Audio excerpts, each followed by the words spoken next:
up, awesome people? Happy Friday. Today's Friday, the 6th of October. We are 1 week away from New York City Marathon, baby. So first and foremost, forgive me for forgive the audio. It's a bit breezy. I'm in Stockholm, where I live. So I'm about 10-15 minutes by drive northwest of Stockholm city, and I live in an area called Kista, and we have this nice big forestry and fields just about around us. So this is where I usually do my runs. I am doing my long run for this week. Usually I do it on the weekends, like Sundays, to try to time it with the marathon days that I do. But my line of work, I work in hospitality, and weekends are my long shift. So I work 10 hours both Saturday and Sunday. So I am pretty knackered on those days. And I have a dog, so I don't usually have time to exercise on the weekends unless I have the weekends off, which I rarely do.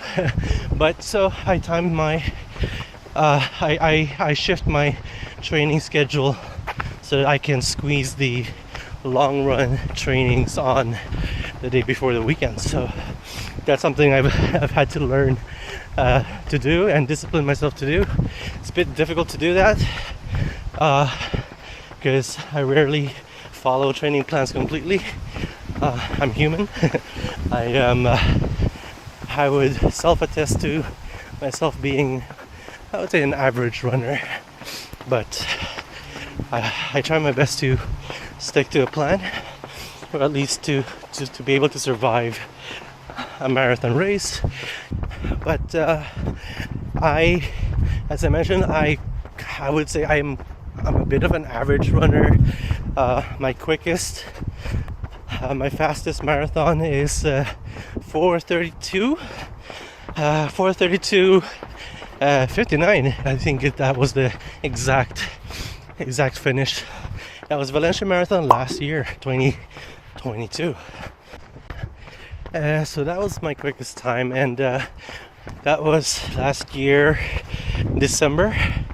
And the quickest time I had before that was 4:37. 4:37, and that was Chicago Marathon 20. When was that? 2018. Yeah. So 2018 until 2022. So that took about 4 years for me to beat my personal best. And so, as I mentioned, I'm doing my long training run today, 4 weeks away from the New York City Marathon. And what was I going to go to? So next week I'll do my tapering. I'll do my very longest distance before the marathon, and then I will gradually slow down the mileage, the effort, maybe, so I don't run the risk of injuries, and of course rest, recuperate. So today I will do the half marathon distance, and I just did 12:54, so 12 and a half kilometers I've already done. And so it's the long distance run is an average pace that I do, or at least an okay pace where I can just build up my cardio, and that's what I would recommend. That's what I've heard and read from others too, to do that and not go full speed ahead, or do your marathon pace already. So just build up your cardio levels so that you can last those hours at the minimum. Build it up over the weeks, the months before the marathon, and then just about 3 weeks before the race, you taper, which means that's when you draw the tape. That's when you do the longest distance before the big race. It's kind of like a pyramid. You just gradually slow down, or you gradually lower your mileage before your race day. So just to give you an idea, why I'm showcasing this is that another thing to prepare for a marathon is what you recommend is to practice with what you're going to wear and what you're going to bring with you, and these are actually sleeves, compression sleeves, and I've always wanted to try them, not because you see the elites do it, but for me it's to not have to wear a long sleeve training shirt, and of course because in New York it's going to be a lot warmer than here. So in New York will be approximately 10 to I would say 9 to 13 degrees Celsius according to previous temperatures, or the average temperature during that time. Last year I heard it was very warm and super humid, so we'll see how it goes for this race. But I want to try the compression sleeves and training with my flip belt, which is always essential for me, and also because in New York, or for the New York City Marathon, there are a lot of prohibited items. Like I don't usually run with my Camelback vest, water vest, but not for marathons, but just for training. So for the flip belt, training with having my phone there, of course, and then you've got I am trained to bring this magnetic what's it called, magnetic block, magnetic pendant, where I will attach this camera, my action camera, the Insta360 Go 3. It's like a little what do you call it, like a bean. It's very small, but it's magnetic, so that's what I attached to it. And I haven't tested having my gels in the flip belt yet, but that will be for next week. And one of the reasons why I brought this magnetic pendant for the action cam is because another prohibited item for the New York City Marathon is selfie sticks and other types of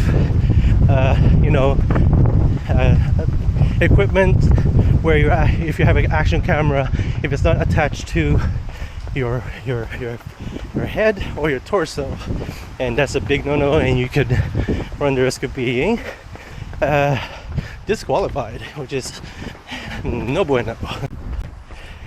So I'm training with this Go 3 action camera just with my hand.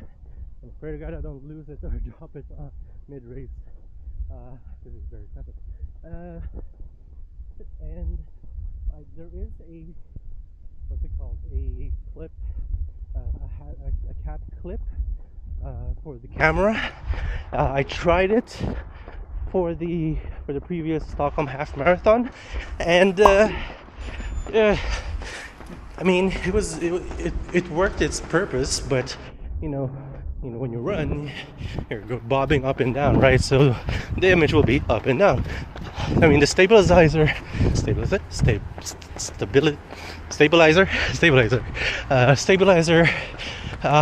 a bit, but it's still not steady. So that's a bit distracting and doesn't really make for good content. So I will train to do holding it like this. The past races, the Stockholm half marathon, the Stockholm marathon last summer, and the Valencia marathon, I started running using a knee pad just on my right knee, because that's where I usually get my niggles. That's where it usually, you know, pings with pain occasionally. So I am trying to train myself to last longer than that, so at least I don't have to bring that with me, or I'll bring it with me definitely just in case, but for the race I will train to not wear it on me. So just wanted to just fill you in on how it's going for me and my training. It's been a lot better than my usual trainings. I try to squeeze in was it four runs a week. Three runs a week is a must for me. I do fartleks, intervals, and speed sessions once a week. Then I got the long run. I am trying to get better, and that's been something I've been trying to push for the longest time. I usually do great at the start of a training block, and then I falter just about, at the last edge, and it's grueling because it's heartbreaking when you've trained for so long and then suddenly you dip in your training. You fall into a trap where you just like eating a lot of good food, like I do, or junk food, which I do too. So that's also something I'm trying to improve on. And so, as I said, I've been doing a lot better for this training. Training for the New York City Marathon, because it's New York City, baby. And so I'm going to share how it happened. So I've been running for about 8 years. 8 years, and I've been an average runner. And when I tell you average, I say average. I only train able enough to finish a race. I don't care what time I finish, I just want to finish a race. And that's been kind of like my thing. I don't push myself too much, but then of course at the end of the race I get or even middle of the race, when you just kind of keep walking, or you feel like, I should have trained a lot better for this block, for this race, but somehow it was not your day. Or there are times where I've been sick just before a race, so I didn't really get to recuperate well enough to be able to do a decent performance, just surviving. I would deem myself an average runner, and I've run 11 marathons in total, 2 half marathons both in Stockholm. Of the 11 marathons I've run so far, 5 of them have been in Stockholm. And just side note, Stockholm is a fantastic, beautiful city, and one of the best marathon routes in the world, best organized as well, I would say, from my own experience. And I do recommend you all, if you haven't been to Stockholm yet, and so come here for either the full marathon or the half marathon. I would recommend both. Stockholm Marathon is fantastic, well organized. The half marathon is also well organized, but it's a lot cooler, I would say, in my own opinion. It's more energetic. So to continue about my marathon running experiences, the story about that, how I got into running, was that when I was working at a warehouse logistics, the company paid for, or they would sponsor you for a race. It's a 10-kilometer race called Midnattslöppet, and that is an annual party in Stockholm, which is, as it is, midnight run. You start running by around 10 p.m. Goal is to finish by midnight, and absolutely loved it. And given my history, I've been a very athletic person, mostly in my youth. I played in recreational teams, not like big league teams, but amateur league football mostly, and of course basketball. So after doing the 10-kilometer Midnattslöppet, I said that was fun, and I didn't really train enough for it, but I did decently. I usually average about 1 hour per 10k. I mean, I usually run, when I work out, and for training, just for myself, and I usually just have 10 kilometers as like the top, and I've never gone past 10 kilometers. So there was this one book that I've had since 2005, I think, when it came out. It was a novelty book, like a hobby book, where you would take things off the achievements, and it was called 101 Things to Do Before You Die. And I found it fantastic, and I've given it away as gifts for friends, and I absolutely love it, and I still use it, and I go to it from time to time to to find something fun to do, and among the various things you can do, like skydiving, go on a hot air balloon, scuba dive, or touch a fish, catch a fish with your bare hands. A lot of fun things there, and one of them was run a marathon. Now, before that, I knew of the concept of marathon, that it was a long race, but not exactly know how long it was. So I thought, all right, let's just get it off our list then. So I signed up for the Stockholm Marathon. That was 2015? 2015. Yeah, that sounds about right. 2015, yeah. And I that was after having run the midnight run. So I was like on this little high, and I thought I could probably run a marathon. The training for it, I wouldn't say non-existent, but I trained well enough to be able to run at least half the distance. And then I said, come what may, and May came. So that was an experience. So I will be doing another almost less than 5 kilometers, and I've done my half marathon training. I'll rest this weekend. Following week I'll do some intervals during the middle of the week, and some hills, and then Friday I'll do my final long distance, which should be about 20 miles.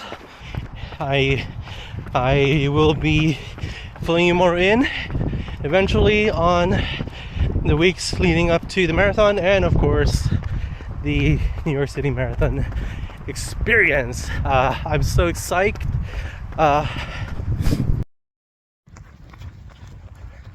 So the action camera that I had kind of died on me for some unknown reason, and I don't know why. Maybe I maxed the memory, I don't know, or battery, I don't know. So I'm continuing with this. So this is a good training ahead of the New York Marathon, because then I will probably need to clear up some space for my on my phone, so that I can also record using my phone along the race. So thank you guys for sticking to the end, and I hope I shared something valuable, something useful, or at least I helped you kill some time. But yeah, if you have any questions, feel free to write down on the comment below. Are you running the New York City Marathon? Write down below. It would be fun to cross paths with you there in New York City. And yeah, so until next time, run safely, happy running. I don't know how to sign off these types of videos, so forgive me. I'll just say, stay awesome, people.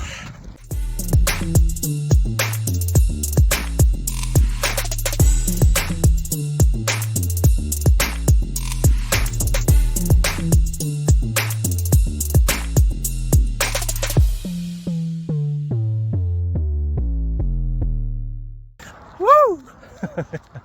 It's Friday then, and Saturday, Sunday,